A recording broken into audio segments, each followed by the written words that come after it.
First responders, if they didn't have the inlet, would have to go out through Wrightsville Beach or out through the river. That's going to delay any rescue attempt that we have, and they happen here. And it's quite frequent that we'll see an event happen and we need to be there. It's very much a life and death situation, not only for the people in the water, but it puts our responders in great risk. When we're working those inlets, we're putting the boat in positions that we don't like to put it in. And unfortunately, we have to make those rescues. So it puts us at risk, it puts the civilians at risk. And for us, having that inlet properly dredged and properly width, it makes a big difference for us. The inlet reminds us through education just what the extent of the economic impact that inlet delivers to the town. It's staggering.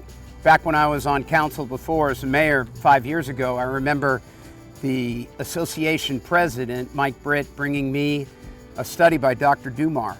And the ratio stands out. A big number for every dollar dredged, something to the tune of 30 to 1, you know, and it hasn't gone down, it stays up there.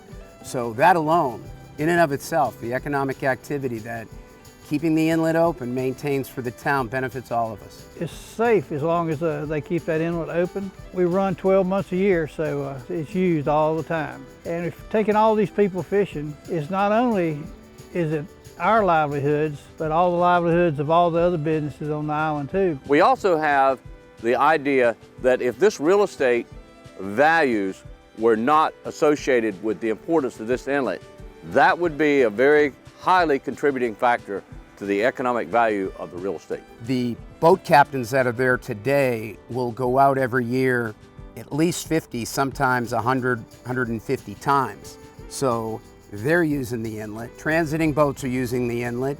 And as mentioned earlier, federal partners like the Coast Guard. The Coast Guard is a beneficiary of a well-maintained inlet for that first response that's so critical. Back in the early 1900s, when they created the Intercoastal Waterway, made Carolina Beach an island. We weren't an island before that, but it opened the Atlantic to the Cape Fear River. And so we get sediment from upstate, which was settling in our harbors.